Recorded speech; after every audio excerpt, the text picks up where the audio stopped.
while his pregnant wife cried at home. The Millionaire posted vacation. Pics with his Mistress. Then came the Audit. They say that beneath every polished photograph lies a truth we dare not expose.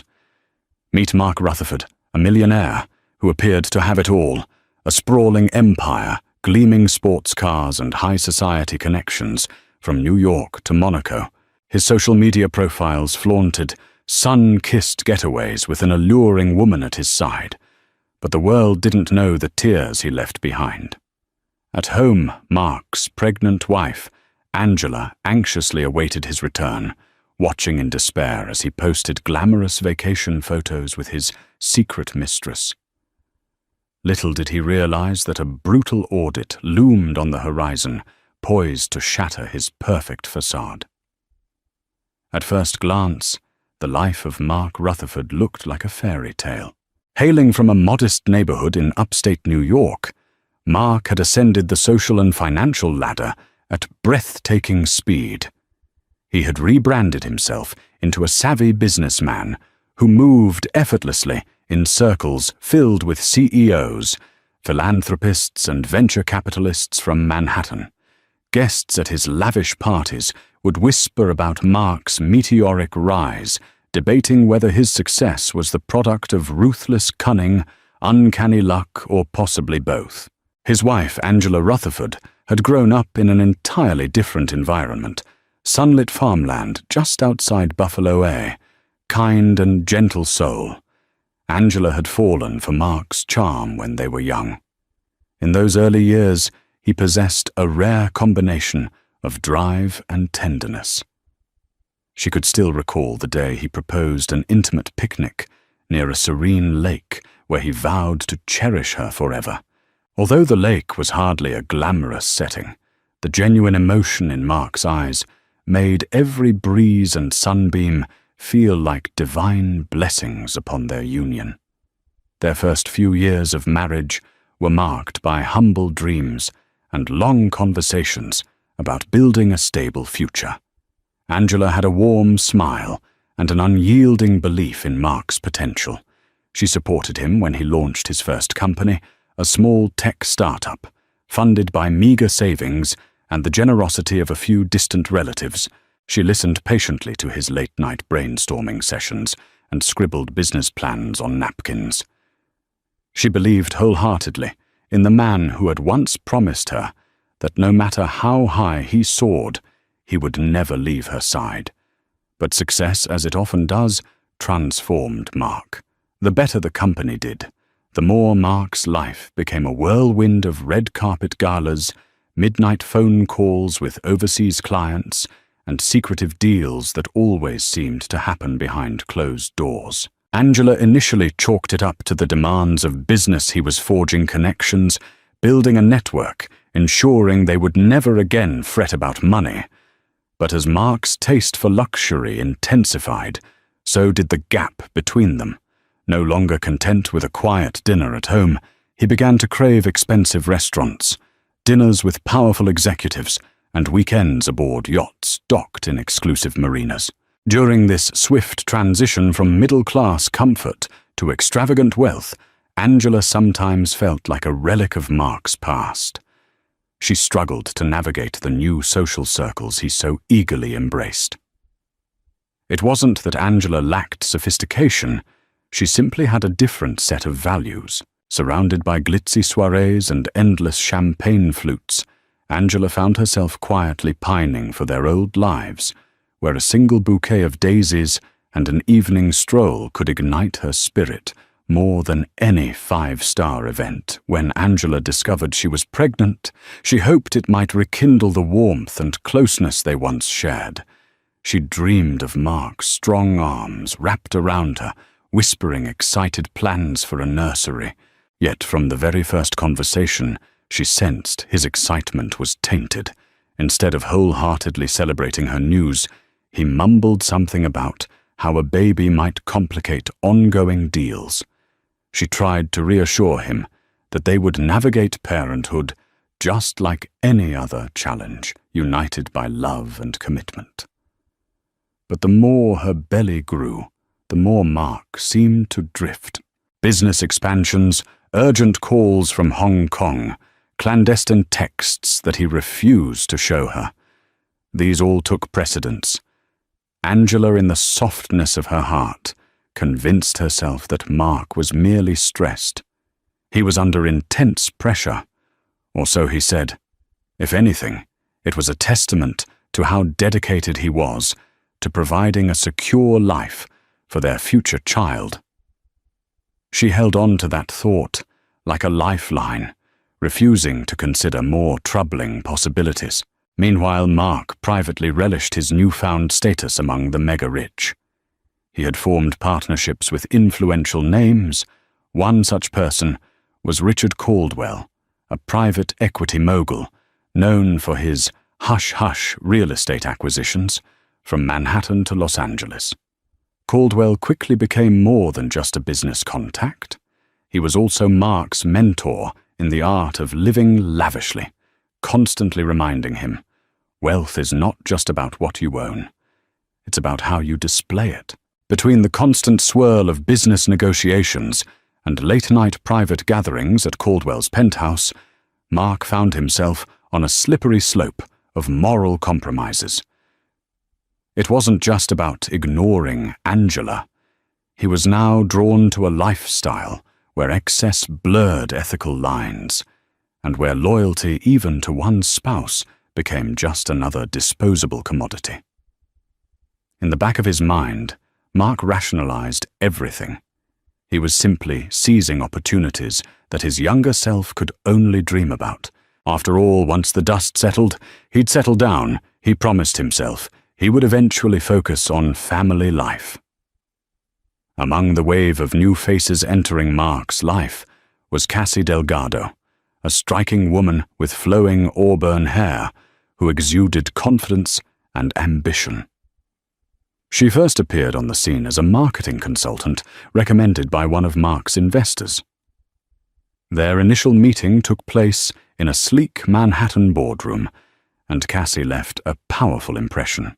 She had a knack for reading a room, understanding its power dynamics, and adjusting her tone to sway the conversation in her favor. Mark watched, half amazed and half envious, as she negotiated cutting-edge promotional deals with an ease and flair that rivaled his own. She was more than an adept negotiator. Her presence was magnetic. Cassie was the kind of woman who seemed to invite confessions and temptations, her laughter hinting at secrets waiting to be uncovered. When Mark discovered she came from a modest background much like his, he felt an immediate sense of kinship. She too had clawed her way up from near obscurity. They bonded over shared stories of once living paycheck to paycheck, mocking the condescending attitudes they endured from privileged elites. And yet, while Angela's gentle innocence had once captivated Mark, Cassie's fierceness both inspired and intimidated him. On the surface, they formed a natural professional alliance, two driven personalities with matching hunger for wealth and influence. Beneath that veneer, however, a different chemistry was building. Mutual admiration soon morphed into flirtatious texts, then secret coffee dates under the guise of client meetings. Cassie was shrewd enough to know exactly what she wanted. She was not a naive romantic easily carried away by Mark's charms. She calculated every advantage that could be gained from their liaison. Whenever Mark talked about his personal life, Cassie would gently place a hand on his shoulder, tilt her head with empathy, and convince him that she alone understood his pressures. At first, it was subtle comfort during stressful work situations. But as time wore on, those stolen moments felt like portals to an alternate reality, where Mark wasn't obligated to be the doting husband or expectant father. He was free to indulge in Cassie's wiles, free to forget that Angela existed at home, softly crying herself to sleep. Each clandestine meeting fueled an adrenaline rush, unlike anything Mark had felt before. One evening, Cassie invited him to a high-end fashion show after party, an event teeming with celebrities and socialites. Mark reasoned it was good for networking, so he attended in the dimly lit VIP lounge amid pulsing music and expensive champagne. Mark kissed Cassie for the first time. Angela was thousands of miles away in Buffalo for a prenatal checkup, but even if she had been in the same city, Mark doubted the outcome would have changed. Cassie was intoxicating. For a while, their affair was their best-kept secret. Mark rationalized that no real harm was done. He was merely satisfying a physical and emotional itch. Business thrived, and Mark promised himself that once the baby arrived, he would end it. He pictured a scenario in which he'd gracefully cut ties with Cassie, quietly return to Angela, and no one would ever know. But the more he tried to imagine an exit strategy, the deeper he sank into Cassie's enticements. Before long, Cassie began to sense Mark's warring guilt. She was nobody's fool. She noticed the anxious tone in his voice after each rendezvous and spotted the wedding ring he rarely took off. Yet she never pushed for a more official status. She didn't need to. Her hold over him was strong enough, and she reaped benefits as his preferred consultant, winning her lucrative contracts. Unbeknownst to Mark, Cassie also had connections in other circles. She heard whispers of the IRS investigating not just Mark's businesses, but also Caldwell's. These tidbits floated around black-tie galas and hush-hush dinners. She gleaned from passing remarks how Mark's deals sometimes skirted the edges of legality. It was all speculation, but she kept it stored in the back of her mind should she ever need an ace up her sleeve. Angela, meanwhile, was growing more anxious by the day. Mark's excuses for his long absences piled up crucial deals, hectic travel schedules, emergency client meetings at odd hours. At times, Angela tried to voice her concerns, but Mark always brushed them off with dismissive gestures, telling her not to stress herself out during the pregnancy. Each time she felt a nagging sense that something was deeply amiss, but she forced herself to believe Mark's explanations. After all, how could the father of her unborn child be unfaithful? He was the man who once sobbed tears of joy when she agreed to marry him. Yet on nights when the loneliness grew unbearable, Angela couldn't help scrolling through Mark's social media, analyzing every new post or tagged photo like a detective on the verge of an explosive revelation. She couldn't place it exactly, but she sensed that the radiant smile on Mark's face in those pictures wasn't the same one he reserved for her or once had. Something vital had changed. It was as if he had found a new source of excitement, leaving Angela feeling more invisible with each passing day. Angela had no idea that an even bigger betrayal was about to blow their world apart, that her husband's business partner was really a mistress, and neither Mark nor Cassie suspected that the glittering tapestry of their covert romance was about to be torn asunder by forces far beyond their control. After all, if there's one thing life teaches us, it's that no secret can stay hidden forever, and that a reckoning is inevitable when you've built your castle on shifting sand. At home, each day of Angela's pregnancy crawled by like a slow-moving storm cloud. She had hoped that her growing belly would be a beacon of joy for both her and Mark, proof that love could endure beyond the manic hustle of corporate life. Instead, she found herself more alone than ever. Friends suggested prenatal yoga, childbirth classes, or baby shower plans, but Angela found it hard to join in the celebrations. How could she rejoice when Mark seemed only half present? Angela's symptoms, morning sickness, mood swings, and constant fatigue were magnified by emotional distress. Nights brought panic attacks that left her trembling under the covers, her tears dampening the pillow. Where was the partner who had once held her tight, reminding her that everything would be okay. Where was the man who had promised to love her in sickness and in health? When she tried to reach out, the phone calls went unanswered or were hurriedly cut short. Mark's texts, once affectionate, devolved into bullet points of half-hearted excuses. He reassured her, big project in Hong Kong, investors in town, busy with conference calls, will be home soon. Angela yearned to believe these promises. But as the weeks went on, she could sense the widening gap. She sought solace in memories of happier times, the first months of their marriage, in a small but cozy apartment, the simple act of cooking dinner together, laughing at inside jokes no one else could understand. Now the mansion they called home felt like an empty museum, its gilded ornaments and plush furniture mocking her loneliness. The house staff, housekeeper, chef, and driver tried to care for Angela, but their presence only highlighted Mark's absence. One evening, determined to bring back a shred of normalcy, Angela arranged a special dinner complete with soft candlelight and her favorite homemade lasagna. She spent hours meticulously preparing each ingredient, all in hopes that Mark would come home and remember the love they once shared.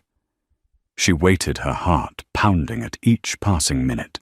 Midnight came and went, and by 1 a.m, the lasagna was cold and her tears were hot on her cheeks. Mark never walked through the door. Days blurred together in a monotonous cycle of doctor's visits and heartbreak. Angela's obstetrician, Dr. Viola Bancroft, gently advised her to minimize stress, emphasizing how harmful chronic anxiety could be for both mother and baby. Angela tried. She practiced deep breathing exercises, wrote in a journal, and consulted with a pregnancy counselor. In private moments, she'd place her hand on her belly, speaking softly to the life growing within her. She promised her unborn child that no matter what, they would be loved. Even if Mark never returned to them in the way he once was, Angela resolved to be strong. But that resolve wavered whenever Angela spotted something suspicious online. Mark's social media, once a tame collection of business achievements and philanthropic engagements, had transformed into a gallery of exotic beaches, poolside cocktails, and glamorous parties. And he wasn't alone in these photos. A beautiful red-haired woman, sometimes tagged as Cassie Delgado, appeared in the background, or sometimes right by Mark's side. The two looked far too comfortable, far too close. Angela tried to reason with herself that maybe it was innocent, a professional associate or a friend. Yet the intimacy in their smiles felt like a dagger in Angela's heart. She dared not question Mark about it directly. She feared the answers she might get, or worse, the way he might dismiss her concerns altogether. Still, the seed of suspicion grew fueled by late-night social media stalking and the silent agony of her intuition. Each time Angela tried to bring up Cassie's name, Mark would brush it off, repeating lines like, "She's a valuable consultant," or "We're finalizing a huge deal, stop worrying." Angela's internal turmoil escalated until one night she broke down completely. She found herself curled up on the floor of the master bedroom, phone clutched in her shaking hand, sobbing uncontrollably. The images of Mark's apparent happiness with this other woman tormented her. Her growing stomach only served as a painful reminder that while her body prepared for motherhood, Mark seemed to be living a carefree, childless existence. Amid her tears, Angela realized something she was witnessing. Mark's transformation into the kind of man he once despised, someone who put material success and fleeting pleasures above everything else, including loyalty and love. The questions piled up. Could she trust him anymore? Would he even want to be part of the baby's life? And what if these business trips were mere covers for wild vacations with Cassie? Quietly, Angela decided that if Mark refused to come home to her, she would seek the truth on her own terms. She began to imagine confronting him directly, to see his reaction, to see if he'd lie to her face. For Angela, the days of silent suffering might soon come to an end. But before she could fully plan her confrontation, fate began its own countdown. Forces were converging behind the scenes, angry investors, suspicious auditors, and the unstoppable momentum of gossip that swirled through the social circles Mark desperately tried to impress, unaware of the storm that lay ahead. Angela continued to cling to one fragile hope that Mark would redeem himself before it was too late. Beachfront villas, crystal blue waters, and indulgent spa treatments at world-class resorts. This was Mark's new normal whenever he traveled with Cassie. The pair found endless excuses to combine work trips with scenic getaways, posting tastefully curated snapshots on social media. In each photo, Mark radiated a carefree smile, as if the sum of his worries amounted to nothing more significant than choosing the next cocktail to sip. Cassie orchestrated every shot, understanding the power of optics. She took great care to capture Mark against a backdrop of towering palm trees, their fronds swaying above him like a king's canopy. In some photos, Cassie stood at the edge of the frame, an enigmatic figure sipping champagne. The images ignited social media buzz and gossip in their swanky circles. Who is that stunning redhead with Mark Rutherford? Is she his new business partner or something more? The speculation only added to the thrilling aura of their forbidden escapade. For Mark, the vacation pics served a dual purpose. First, they fed his ego. After years of hustling to get recognized by society's upper echelons, he relished every like, comment, and message praising his amazing life. Second, they were a form of self-deception. If he convinced the world he was happy, maybe he could stifle the nagging guilt in his conscience. Guilt about leaving Angela alone at home, pregnant and distraught. Of course, Mark conveniently never mentioned Angela in these posts, nor did he reveal the existence of an unborn child. He rationalized that it was a private matter, not suited for public consumption. When friends and acquaintances inquired about Angela, he'd respond with vague statements. "Oh, she's busy preparing for the baby," or "traveling isn't safe for her right now." He avoided deeper questions at all costs.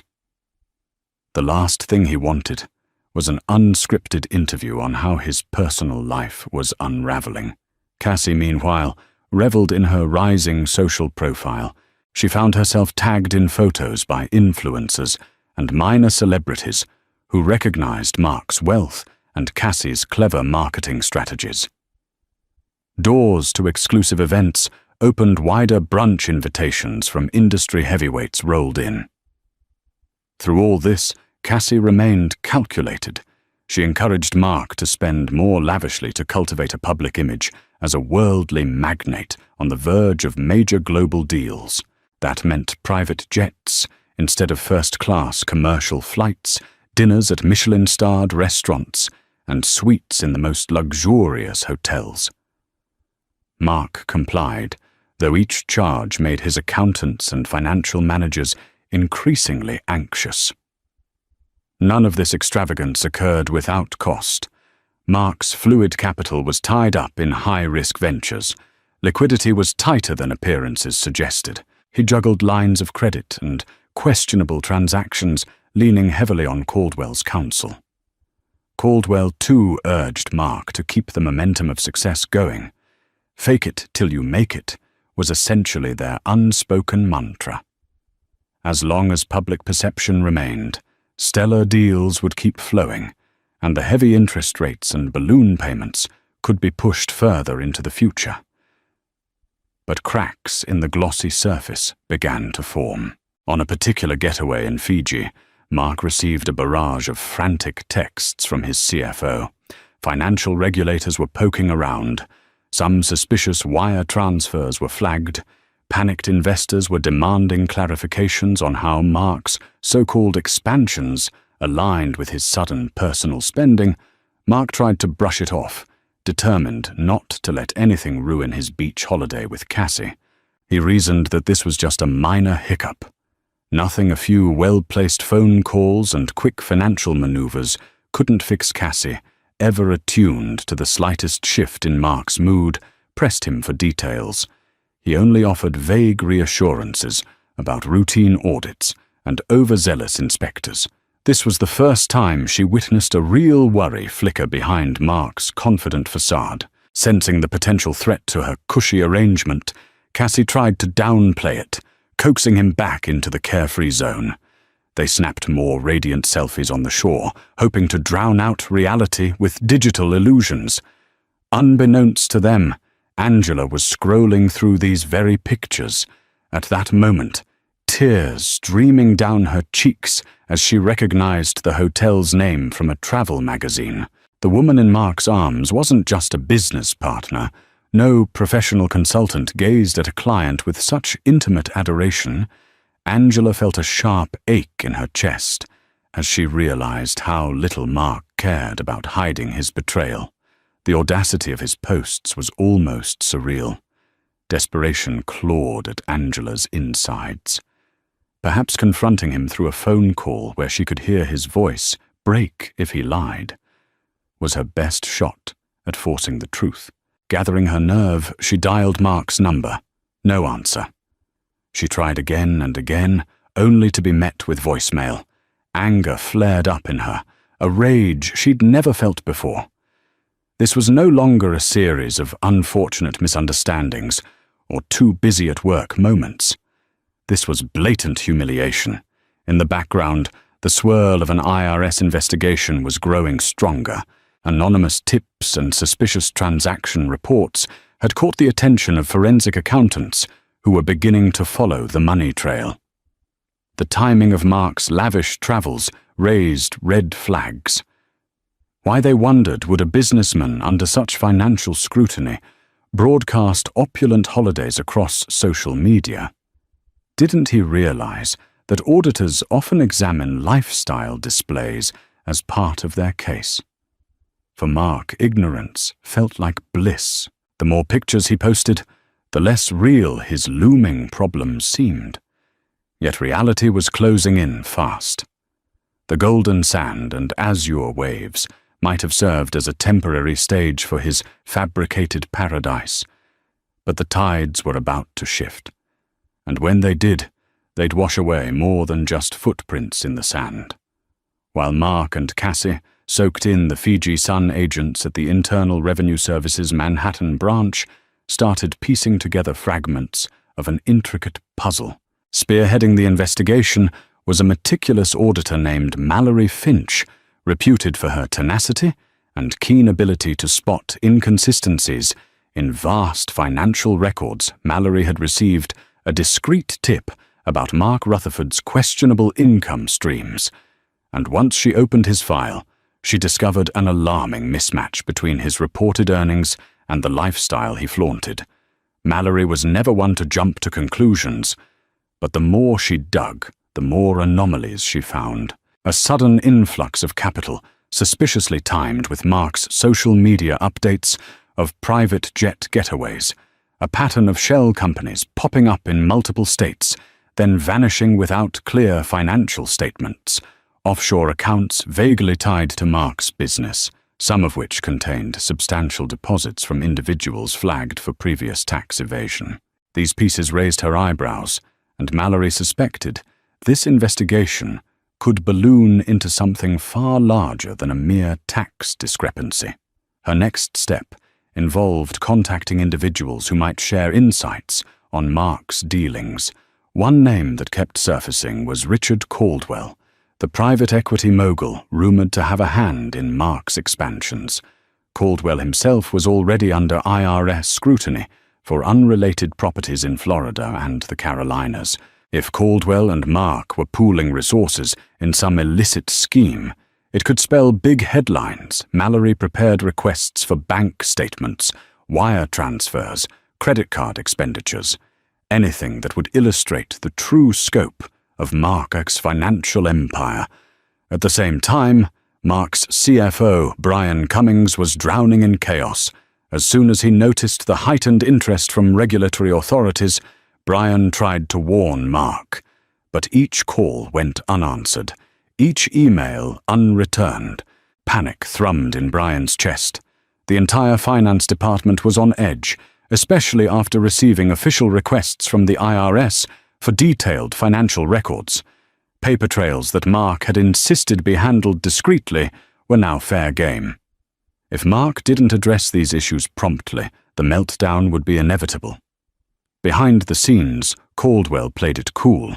In public, he would toast Mark as a brilliant entrepreneur and encourage him to keep up appearances. In private, Caldwell had already started distancing himself, transferring assets, and instructing his own legal team to prepare for inquiries.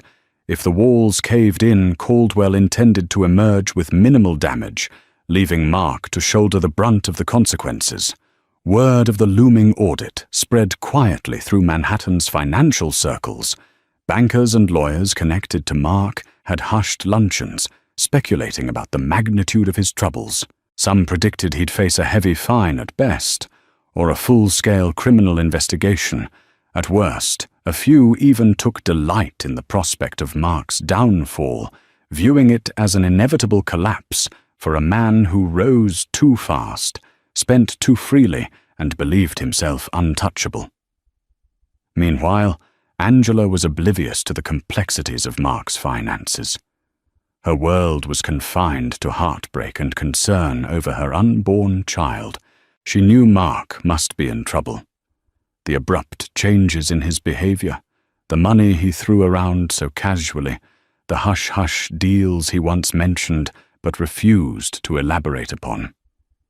Yet she couldn't fathom the depth of the scandal brewing. Each day her anxiety deepened, a feeling that something catastrophic was hovering just out of sight. It all came to a head when Angela received a strange phone call from one of Mark's junior associates, a woman named Kara Hoffman. Although Kara didn't divulge specifics, she sounded panicked. "Angela, I don't know if you're aware, but there are investigations going on. Things look bad." Angela's heart pounded in her ears as Kara's words spilled over the line. "We're being asked for documents, receipts. I think Mark's in serious trouble. And look, this might not be my place, but I think you should know Mark's not who he used to be." Angela thanked Kara, her mind spiraling with questions. What exactly were they investigating? Had Mark committed fraud? Was he actually bankrupt and hiding the truth? The uncertainties gnawed at her. She ended the call feeling more determined than ever to confront Mark. She realized that her heartbreak over his possible affair was only one part of a bigger, uglier picture. If he was entangled in financial crimes, her unborn child's future would be at stake too. In Fiji, Mark was irritated to see a slew of missed calls from Brian and a cryptic text from Caldwell. "We need to talk ASAP." He tried to keep his calm exterior, but Cassie noticed the worry lines etched across his brow. Over an expensive bottle of wine at a cliffside restaurant, Mark finally admitted to her that the IRS might be launching a routine audit, but insisted it was nothing major. Cassie, who had heard different rumors from her insider network, suspected it was more serious than Mark let on. Yet she feigned reassurance, drawing Mark into a languid embrace. They'd handle it together, she cooed. They were unstoppable when united. That night, however, Cassie stepped outside onto the moonlit beach and placed a phone call to one of her closest confidants, an attorney who specialized in corporate law. Just in case she wanted to know her rights and potential liabilities, if Mark went down, Cassie had no intention of going down with him. Far away from that tranquil beach, Mallory Finch and her team worked late hours, scanning through reams of documents. Something big was surfacing, a web of shell companies, unaccounted funds, and potential tax evasion, so blatant it nearly dared the authorities to react. As she compiled her findings, Mallory sensed a storm about to erupt. The wealthy always believed they could outrun the law, but in her experience, hubris was their undoing. She gave a final glance at Mark's social media feed, scoffing at the gall of a man who flaunted paradise while standing at the brink of a scandal. Angela stood at the top of the grand staircase, the late afternoon sun illuminating her pregnant silhouette as she awaited Mark's return. She had summoned every last shred of courage to do what she should have done weeks ago, demand answers face to face. The house staff, sensing the tension, made themselves scarce. Rarely did Angela request the entire household's presence be minimal, but now she needed privacy. She needed space to unleash her anguish without an audience. Finally, Mark entered, dragging a suitcase behind him. He looked exhausted, yet still wore that forced confidence he had perfected in boardrooms. Angela's throat constricted at the sight of him. This was the man she'd once adored, now nearly a stranger. "We need to talk," she said, her voice trembling with suppressed anger and hurt. Mark's immediate instinct was to deflect Angela. "I've just come off a long flight. Can we do this later?" He began massaging his temples dramatically, but Angela stood firm, crossing her arms protectively over her belly. "No, now." A tense silence fell between them in the marble-floored foyer. Angela had rehearsed this confrontation dozens of times in her head, but the actual moment felt surreal. She started with the obvious, his social media posts. She demanded to know who the woman was, whether Cassie Delgado was truly just a consultant.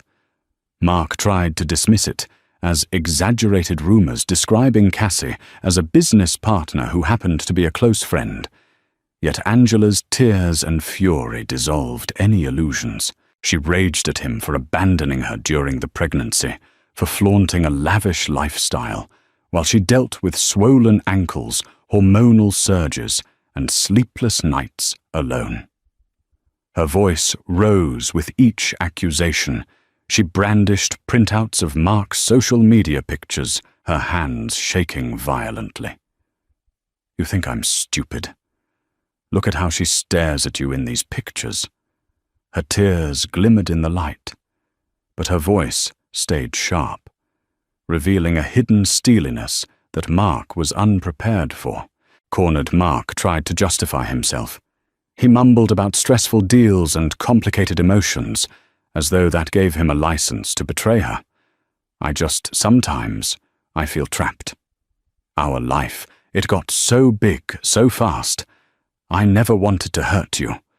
But Angela's eyes, filled with betrayal, told him that any excuse would be hollow. Then came the topic Mark dreaded most: the IRS investigation. Angela slammed a folder onto a nearby coffee table containing the messages and notices she had intercepted from Mark's CFO and legal team.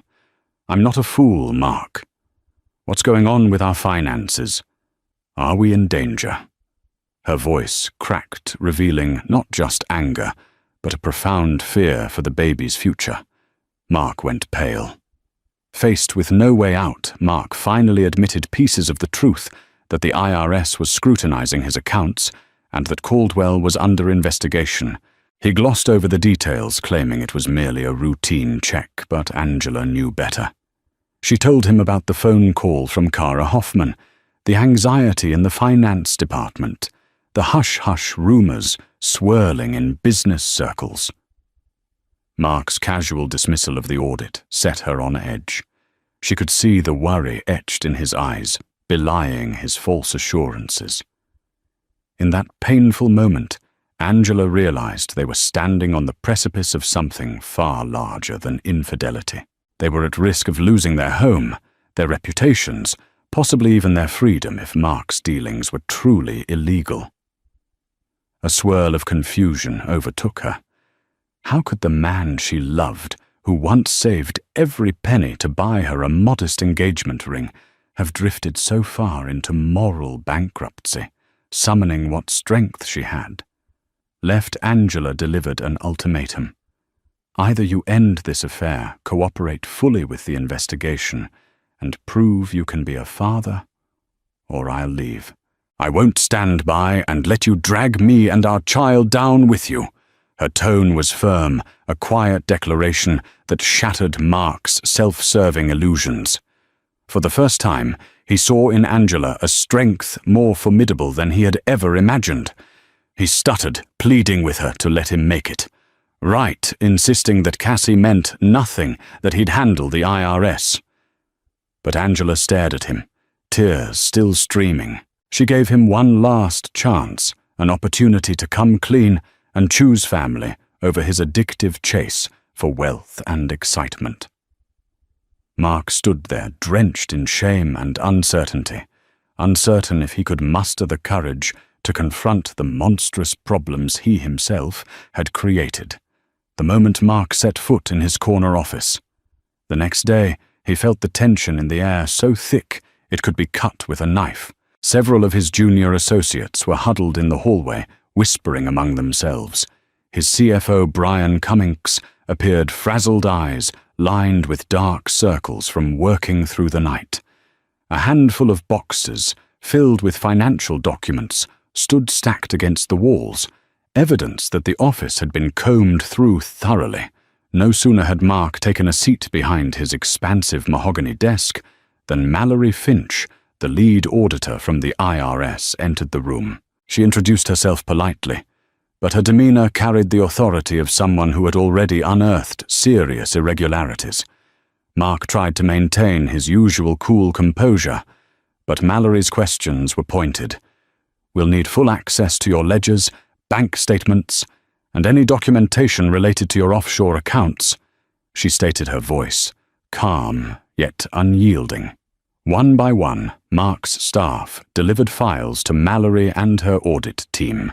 The entire office felt like a crime scene, with accountants and lawyers picking through every line item, every receipt and every contract. Mark attempted to project an air of cooperation, hoping that by acting transparent, he might reduce suspicion. Yet behind the facade, panic flared in his chest with each document he signed over. Over the following days, Mallory's team uncovered evidence of large sums of money flowing through shell corporations. Whenever Mark tried to feign ignorance, Mallory presented him with email correspondences or suspicious wire transfer confirmations bearing his digital signature. In meeting after meeting, Mark struggled to explain the labyrinthine structure of his business dealings. He found himself stumbling over the complexities, some of which Caldwell had orchestrated. Meanwhile, Caldwell was conspicuously absent. Phone calls to him went straight to voicemail, and cryptic text messages offered no real support. Mark finally reached Caldwell's lawyer, only to be informed that Caldwell was unavailable and that Mark should speak to his own legal counsel. Though Mark's official stance remained that he and Caldwell were partners, Caldwell had begun insulating himself from the fallout. Cassie, too, seemed suddenly distant. She had been helpful before, but once the audit gained momentum, she avoided dropping by the office or appearing with Mark publicly. She insisted it was best to keep a low profile until the situation blew over. Privately, Cassie was assessing whether Mark was worth sticking around for, or if she should jump ship to protect her burgeoning career. The glow of their sun-drenched vacations felt like a lifetime ago.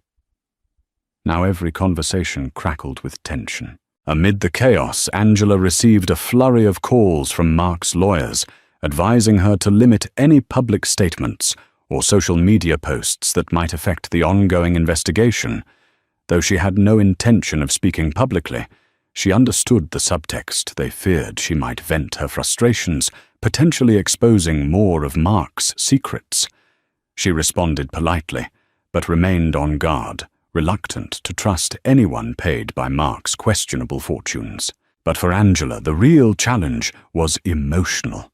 She felt paralyzed, uncertain whether to believe Mark's repeated assertions that he was handling it. With each day, her baby grew inside her, a silent testament to the gravity of the life choices swirling around her. She was torn between anger, heartbreak, and the faint hope that Mark could somehow rectify the damage he'd wrought. As the audit wore on, Mark's worst fears materialized. His personal finances, those he had guarded most fiercely, were now under scrutiny. Mallory's team discovered that some of his lavish personal expenses were siphoned directly from corporate accounts. Worse, there was evidence of tax fraud, with Mark claiming deductions for luxury trips that in reality had nothing to do with legitimate business. It was the perfect storm for a case that could escalate beyond simple fines into criminal charges. In a tense meeting late one evening, Mark's legal counsel laid everything on the table. If you don't fully cooperate and provide any remaining documents, the IRS may pursue charges. You could face prison time, Mark reeled. Jail had never been part of his wildest calculations. He had assumed that being wealthy and well-connected would insulate him from serious legal consequences.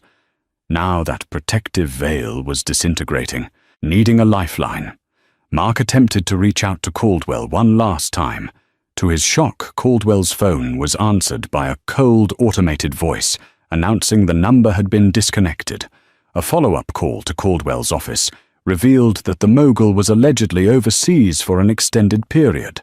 Mark cursed under his breath, realizing he had been left to fend for himself in a lion's den. The man who had once toasted to their partnership was now vanishing like smoke. That night, Mark sat alone in his office, the city lights glimmering through floor-to-ceiling windows, reflecting off the scattered paperwork that spelled doom for his financial empire. He considered calling Cassie to vent or beg for comfort, but the prospect of another hollow reassurance made his stomach churn. As he stared at the final remnants of his once grandiose aspirations, a pang of regret rattled him. He had traded his wife's love and his family's future for fleeting thrills and illusions of grandeur. Now the audit threatened to expose every lie he'd told to Angela, to the world, and most damningly to himself. In the days that followed, the audit expanded, touching not only Mark's direct holdings, but also affiliated partnerships. News leaked, leading to sensational headlines. Millionaire entrepreneur under IRS probe, high-flying lifestyle meets harsh reality, and partner of Richard Caldwell, questioned in major tax evasion case. Journalists began digging into Mark's background, painting him as the poster child for new money gone awry. Every flashy social media post he'd made with Cassie became tabloid fodder. The images relabeled as evidence of possible embezzlement. His office phone rang incessantly with calls from investors, business associates, and even distant relatives who wanted their slice of the truth or an explanation of how he'd tarnished the family name. Mark's PR team scrambled to contain the fallout, spinning statements about how he was fully cooperating with authorities. But the tone was grim, and the public consensus leaned toward condemnation. People love a success story, but they find an equal or perhaps greater thrill in watching a figure stumble, especially one who had reveled in ostentatious displays of wealth. Cassie Delgado, once an ever-present source of excitement, showed up unannounced at Mark's office one evening. Her eyes darted nervously around the reception area, where agents and lawyers were busily poring over boxes of files. She slipped into Mark's private suite, shutting the door behind her with a soft click. Mark, physically and emotionally drained, looked up surprised and guarded. She spoke in a hushed tone, a tremor in her voice, betraying the panic beneath her practiced composure. "Mark, this is getting out of hand. The IRS could start looking into every transaction I handled for you. My name is on some of those marketing contracts. If they think I'm part of this..." She left the threat unspoken. Mark stared at her, half annoyed, half sympathetic. He realized she had never planned to be caught in a legal quagmire. Her loyalty was as transactional as any of his offshore ventures. In a bid to reassure her, Mark promised that her name would remain clear, insisting she hadn't knowingly committed any crimes. She demanded to see documents, emails, receipts, anything to confirm she wouldn't be implicated. Reluctantly, Mark allowed her a glimpse into some sanitized versions of his accounts. Yet the tension between them was palpable. The illusions of a carefree relationship disintegrated under the weight of potential indictments. Cassie left the office with no promise of a future rendezvous. Meanwhile, Angela found herself navigating a different battleground. Mark's lawyers pressed her to sign documents that would shield certain assets under her name, presumably to separate them from Mark's precarious financial entanglements. Confused and wary, Angela enlisted a lawyer of her own. She wasn't about to let Mark's shady dealings ruin her credit or her standing, especially with a baby on the way. Protect yourself, her lawyer advised. You don't want to be tied to anything that could be seized if this goes south. At night, Angela wrestled with a storm of emotions. She was furious with Mark for placing her in such a precarious position, but also worried about the father of her child, potentially facing prison. Her moral dilemma festered. Should she stand by him in hopes that he'd transform back into the man she once loved? Or should she cut ties, safeguarding herself and her baby from the inevitable destruction amid this maelstrom? Mark's friend-turned-mentor, Richard Caldwell, maintained an enigmatic distance. Whispers circulated that Caldwell had fled to a non-extradition country or was in the process of shifting assets to offshore havens. A single short letter from Caldwell's legal team arrived at Mark's office, disclaiming any responsibility for Mark's financial decisions. It stated, Caldwell was prepared to cooperate with authorities if he was subpoenaed. Mark felt a chill at the underlying threat Caldwell might cut a deal that implicated him in exchange for leniency. In desperation, Mark tried to salvage at least one partnership. He invited one of his key investors, Michael Evans, a man he once considered a friend, to dinner at an upscale restaurant. The objective was to reassure Evans that the business still had potential, that Mark's personal troubles wouldn't sink their joint ventures. But over the flicker of candlelight, Evans drummed his fingers on the table and coldly remarked, "I invested in your vision. Mark, not in your vanity. Now it seems all you cared about was flaunting money you didn't even have." The meal ended early with Evans walking away, refusing to share even a parting handshake. Humiliation sank heavily into Mark's gut. Doors that once opened for him, private clubs, elite investment groups were swiftly closing. Rumors and half-truths spread. People who had lauded him for his risk-taking brilliance now labeled him reckless or even criminally negligent. Each day felt like a war of attrition on his spirit, culminating in the knowledge that he had orchestrated his own downfall. In a final desperate effort, Mark turned to Angela, swallowing his pride. He arrived at the mansion late one evening, drenched by a sudden rainstorm, and found her in the living room, reading pregnancy guides by the flickering fire. Collapsing to his knees beside her, Mark pleaded for her forgiveness, promising to set everything right. He vowed to cut ties with Cassie and even threatened legal action against Caldwell, swearing he would devote himself to her and their unborn child if she would just stand by him through the audit. Angela listened with weary eyes. She wanted to believe him, yearned for the possibility of redemption. But trust is not an infinite resource. However profound her love might have been, it was battered and fragile now. "Mark," she whispered, voice trembling, "I need more than promises. I need a reason to believe you'll truly change for once." Mark had no clever comeback, no glib assurance. He simply held Angela's hands in his own, the silent tears mixing with the rainwater dripping from his hair. Yet in her mind, Angela couldn't shake the image of him, carefree on some exotic beach, while her tears stained the floors of an empty home. Whether he was truly remorseful or just desperate to avoid utter collapse, she couldn't quite discern. The inevitable moment came one crisp autumn morning. Mark received a summons detailing the IRS's intent to pursue charges of tax fraud, money laundering, and conspiracy to evade taxes. Although formal indictments had not yet been filed, the document spelled out enough to shake Mark to his core. If convicted, he could face hefty fines and potentially years behind bars. News outlets pounced on the story, fueling public outrage over Mark's ostentatious lifestyle at the expense of unpaid taxes and possible illegal gains. Overnight, he became a pariah. The viral hashtag #NoahRutherford trended across social media, accompanied by pictures from his once vaunted Instagram feed. Memes ridiculed him as a cautionary tale of greed and moral decay. As the IRS case progressed, Mark's lawyers advised him to seek a plea deal, something that might reduce jail time if he cooperated fully and revealed any co-conspirators. Mark balked at first. The mere idea of turning on Caldwell felt like a betrayal.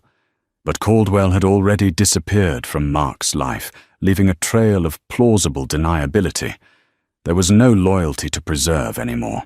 In a tense meeting with his legal team, Mark agreed to provide detailed accounts of his transactions with Caldwell and the shady practices they had employed to mask income.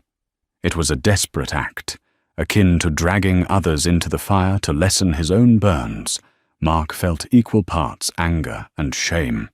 His once proud confidence had eroded, leaving behind a man grasping for any lifeline.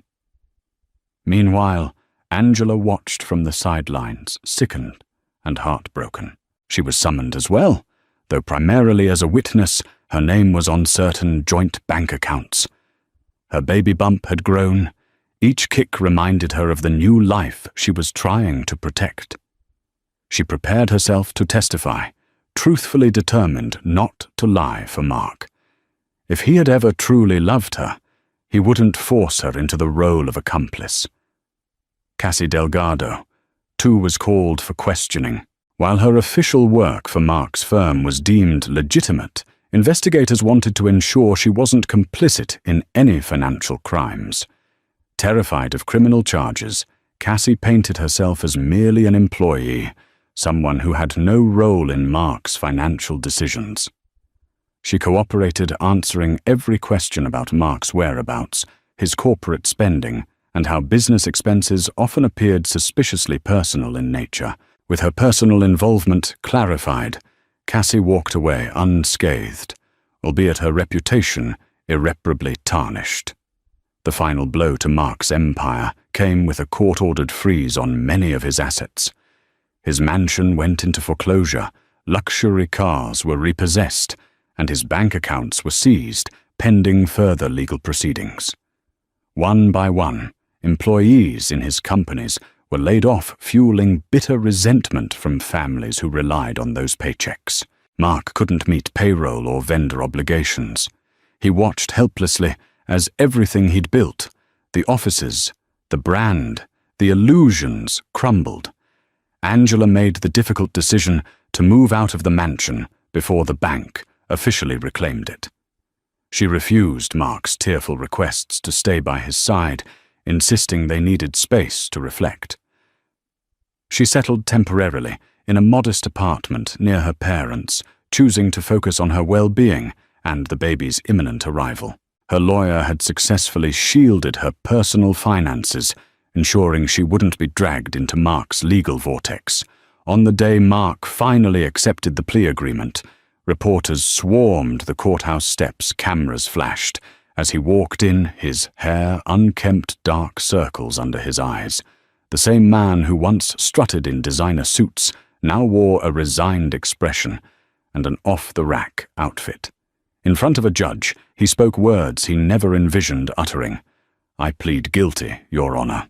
The plea involved cooperating with ongoing investigations into Caldwell's network, offering testimony regarding their underhanded financial schemes. Though prison time was nearly certain, it might be lessened due to his cooperation. Standing in that courtroom, Mark felt a nauseating swirl of regret. He flashed back to simpler times, when a faithful wife, a small apartment, and a dream for a better life had been enough. How far he had strayed. Walking out to a chorus of shouted questions from journalists, Mark said nothing. His lawyer shielded him, guiding him into a waiting car. As they pulled away, he glimpsed a billboard on a nearby building. It displayed a gleaming tropical scene, with a couple laughing on a beach, a seductive advertisement for holiday packages. He closed his eyes, remembering his social media posts with Cassie under exactly such a sun. The irony was as bitter as the metallic taste of fear and regret on his tongue. In the ensuing weeks, Mark prepared for sentencing. The judge would weigh his cooperation against the severity of his crimes. He resided in a small, barren apartment, a far cry from his former luxury. The silence at night was deafening, and sleep evaded him. He alternated between making calls to his remaining legal counsel and drafting letters of apology to employees, to business partners, and most painfully to Angela. While Mark grappled with his new reality, Angela focused on hers. She continued prenatal checkups, often accompanied by her supportive mother. Away from the oppressive gloom of Mark's downfall, Angela found moments of calm, even happiness. She set up a simple nursery in her parents' home, painting the walls a gentle shade of yellow. As she folded tiny baby clothes, she felt a blend of apprehension and resolve. The future was uncertain, but she would not let Mark's mistakes define her child's life. As Mark approached his sentencing date, he met again with Mallory Finch, the steadfast IRS auditor who had spearheaded the case. Despite her unwavering professionalism, Mallory sensed the tragic undertones of Mark's journey. She had encountered dozens of wealthy individuals who believed themselves untouchable, but Mark's downfall seemed particularly steep. When Mark thanked her, an odd moment of gratitude to the person who had effectively unraveled his life, Mallory simply responded, "I hope this leads you to a better path." On a chilly winter afternoon, Angela went into labor, surrounded by her mother, her sister, and a compassionate medical staff. She brought a healthy baby boy into the world. She named him Daniel, honoring her grandfather. As she held her son for the first time, tears rolled down her cheeks. This was a new beginning, fragile, beautiful, and untainted by the sins of the father. Mark, informed by letter, received the news in his prison cell. He felt a pang of both joy and sorrow, imagining the life he could have shared with them, if only he hadn't succumbed to greed and self-indulgence. Restricted by concrete walls and razor wire, he could only dream of a day he might hold his child. He resolved that if he ever got the chance, he would be a better man. This real-life drama story of grandiose wealth, crushing betrayal, and hard-earned redemption reminds us that no amount of luxury can outweigh the value of loyalty and honesty. Mark Rutherford's rise and fall echo a stark warning beneath every glittering facade. Lie choices that can shatter families and futures if we allow greed to eclipse our moral compass. Angela's journey underlines the power of inner strength. By choosing integrity over complicity, she protected not just herself, but the next generation. Thank you for staying with us until the end of this gripping saga. If you found value or inspiration in Angela's resilience and learned from Mark's tragic lessons, please take a moment to like this video, share it with others who need a wake-up call, and subscribe to our channel. Together, we continue to explore life's most dramatic stories reminding ourselves of the profound consequences of our actions and the resilience of the human spirit.